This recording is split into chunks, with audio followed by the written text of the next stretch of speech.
ঘুম থেকে উঠেই এইরকম কড়া মশলাটি চুমুক দিলেই শরীরটা একদম চাঙ্গা হয়ে ওঠে।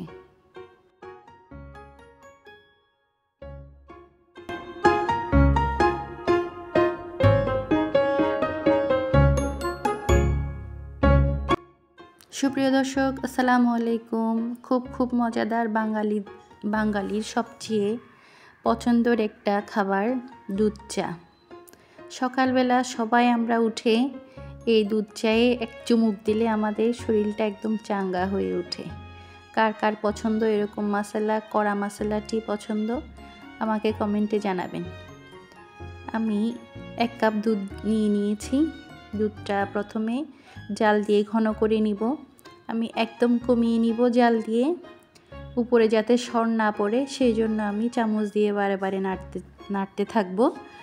বারে নেড়ে একটু ঘন হয়ে যখন আসবে, এরপর আমি 1 টেবিল চামচ গুঁড়ো দুধ দিয়ে দিব। আমি একটু দিব, হালকা নেড়ে দিব, একটু দিব, হালকা নেড়ে দিব, যাতে পুরোপুরি দিলে দলা পাকিয়ে যায়। সেই জন্য হালকা দিয়ে নেড়ে আমি পুরাটা পাউডার দুধ মিক্স করে নিয়েছি।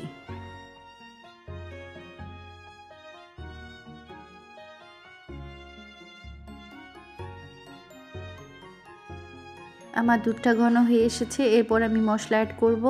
একটু আদা ছেঁচে দিয়েছি, এরপর 3টা এলাচ ছেঁচে দিলাম, একটা তেজপাতা দিয়ে দিলাম। সব মশলা দিয়ে আমি ভালোভাবে সেদ্ধ করে দুধটা একেবারে ঘন করে নিব।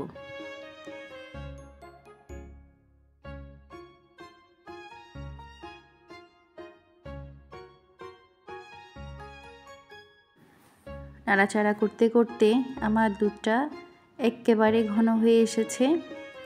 এরপর আমি যে মশলাটা অ্যাড করেছি, গোটা মশলা, এই মশলাগুলো উঠিয়ে ফেলে দিব আমি।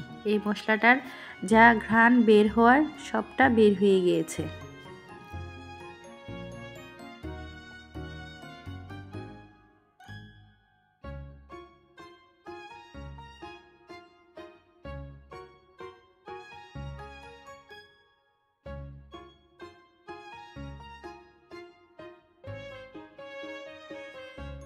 আমার দুধটা অনেকটা ঘন হয়ে গিয়েছে।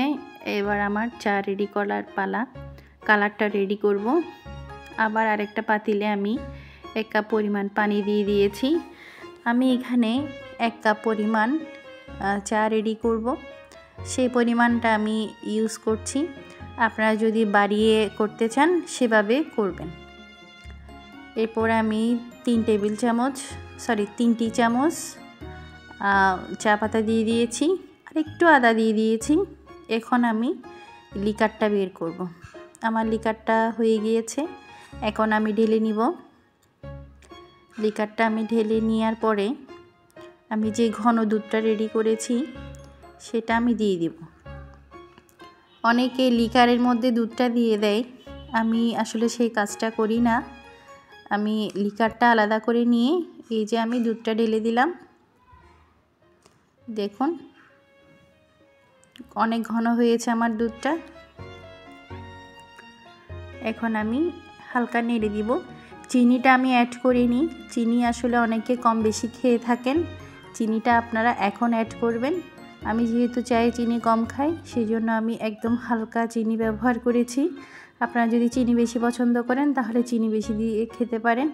দারুণ স্বাদের কড়া মশলা টি। আজকের মতো এ পর্যন্ত। আল্লাহ হাফেজ।